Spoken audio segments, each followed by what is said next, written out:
Right, greetings everybody. It's been a long time since Ember's last video, but hey, we got a humdinger of a video today because, as it turns out, not just FFBE that might be having some problems.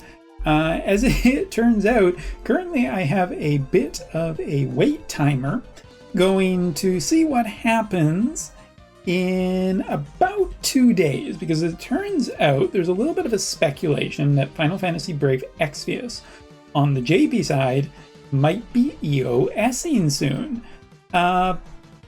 Because for the first time in, I think, a very long time, maintenance has not going to be followed up with a new character, which, again, speculation. There's nothing confirmed at this point, but given its age and everything that seems to be going on, I wouldn't be too terribly surprised if it might be finally time to put that game out to pasture.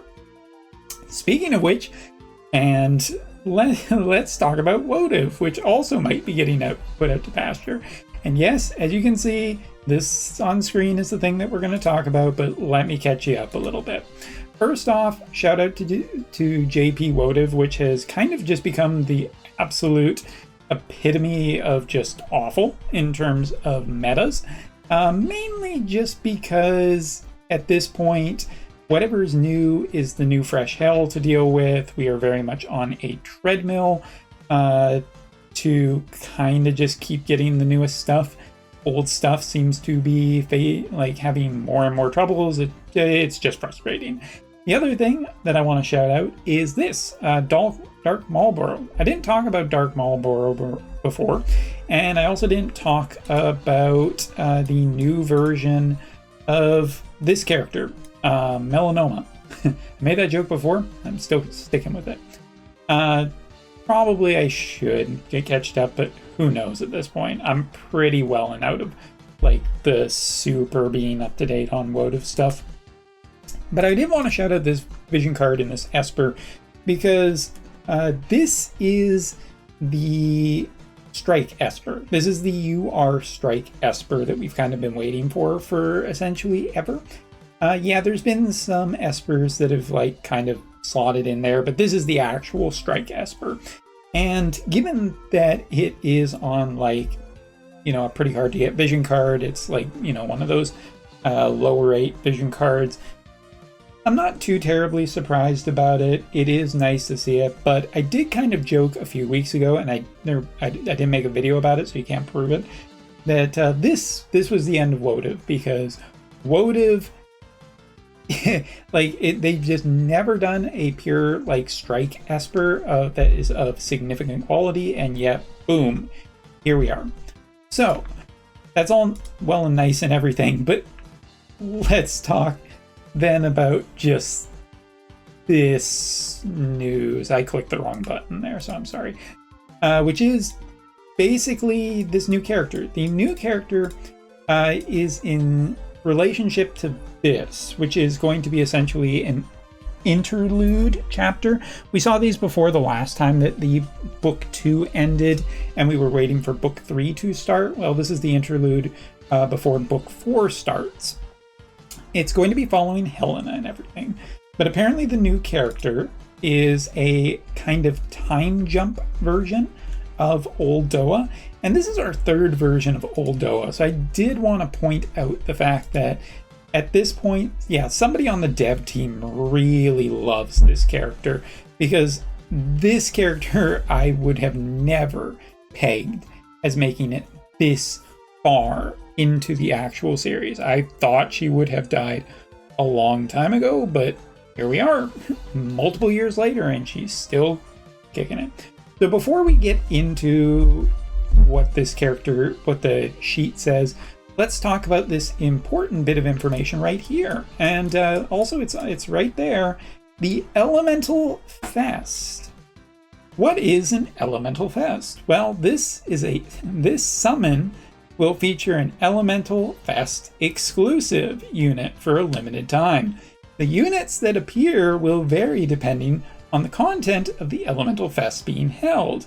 For more information, please fuck off. Yeah, This has been definitely a long time coming. Elemental Fest units are, or should I just say festival units, are well and truly known to anybody who played FFBE. So if that game is going to hell right away here, good. Wotv can follow it soon after. Wotv has already been annoying this entire year for characters that have been completely outclassing old characters by a considerable amount. And as for the reincarnation plus system, is pretty well and truly a goddamn joke, as it still only gets characters barely up to remotely close to what some new units are, not even the newest units. So given that, that situation is currently on JP, where newer characters are just really, really powerful, and we are in a definitive power creep state, why the hell do we need Elemental Fest when it feels like every character is kind of mandatory anyway, other than just FOMO? So before we go any further in this video, I just want to say I hate this. I hate everything about this. This is super annoying. I'm very curious whether this will finally be the thing that kills this game, because yuck. Fucking yuck. Ew. I'm not defending this even a little bit. I don't care what they say. So now let's talk about Snake Soul Knight Oldoa, which is definitively a mouthful. So, commander ability activated for quests at the start of battle, increases critical hit rate of lightning elemental allies for 5 turns, and reduces target's lightning elemental resistance before attacking. Limit burst.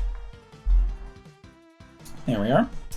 Destroys physical spikes for up to 2 targets, deals extra large damage, and boost effect is released. Increases own CT small, and recovers AP automatically for 3 turns medium. So bells on the limit burst, destroys physical spikes, as well as gets rid of boosts. Boost being a very powerful effect that has been quite effective, as a matter of fact, at being a pain in the ass to deal with. Make recent characters very strong, so once again, the Gumi thing of release a thing and then like 1 or 2 months later, and that is the much faster trend nowadays of sell a solution. So here's the solution. Wonder if Wales will buy it this time. But yeah, that in itself makes this unit pretty damn good already from what I've seen. But then we have this. Removes all debuffs, this ability right here. Removes all debuffs from and deals large damage to up to 2 targets.